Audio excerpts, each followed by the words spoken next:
આ નિર્ણય મારો 2022 નો 2022 માં કહ્યું હતું 2027 નું આજની જયારે એક શુભેચ્છા બેઠક હતી અમારા સાવલી ઝોનના ડિરેક્ટર રામસિંહભાઈ સત્તાવાર બિનહરીફ તો નહીં પણ એમાં એમની સામેનું ફોર્મ પાછું ખેંચાયું એટલે બિનહરીફ કહેવાય અને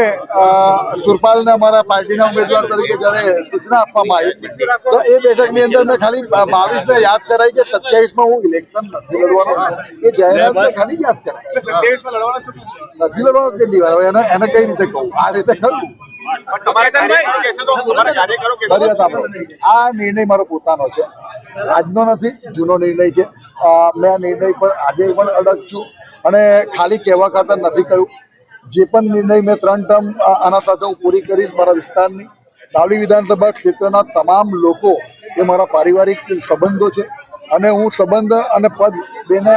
સમજુ છું કે પદ બહુ મહત્વની વસ્તુ નથી જ્યારે સંબંધ હોય ત્યારે અને આ વિસ્તારના લોકો જોડે જે ગૌરવો મારો છે એ હું જીવીશ ત્યાં સુધી રહેવાનો છે પણ વિધાનસભાની વાત આજે ખાલી જૂની વાતને ઉલ્લેખ કર્યો હતો કે ભાઈ મેં 2022 ડિક્લેર કર્યું છે 27 ઉપર ઇલેક્શન નથી ના એવું નથી ઇલેક્શન લડવું ના લડવું એ એટલા માટે કે ભાઈ હું 3 ટર્મથી સાવલી વિધાનસભાનો ધારાસભ્ય છું આ 3જી ટર્મ મારી ચાલી રહી છે ત્યારે મને એવું લાગ્યું હતું એ વખતે કે ભાઈ 2022 અંદર જ્યારે ચૂંટણી ચાલતી હતી ત્યારે ઘણા યુવાનોનું સંમેલન યુવા સંમેલન હતું યુવા સંમેલનની અંદર યુવાનોનો જે ઉત્સાહ ઉમંગ ને જે વસ્તુ જોઈ એ વખતે મને એવું લાગ્યું કે મારા હયાતીમાં હું પોતે નવા યુવાનોને તક આપું નવા યુવાનોને ચાન્સ આપું અને આવનારા દિવસોની અંદર કોઈ વિધાનસભાનો ધારાસભ્ય તરીકે પ્રતિનિધિત્વ કરે એના એ હેતુથી એ દિવસ હું બોલ્યો. તો કેતનભાઈ એવું છે કે કેતનભાઈને હવે વિધાનસભા નથી લડવું લોકસભા લડવું છે સાંસદ બનવું ના સાંસદની ચૂંટણીની વાત હવે જે બોલ્યો છું એ જ બોલું ને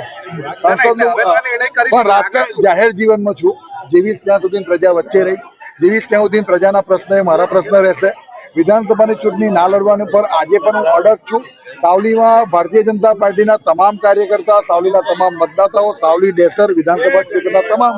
માટે અડીખમ હું એમની સાથે છું આજનો તો ખાલી ઉલ્લેખ એક બેઠકની અંદર એમને એનો જૂના ઉલ્લેખને ખાલી પુનરાવર્તન કરીશું.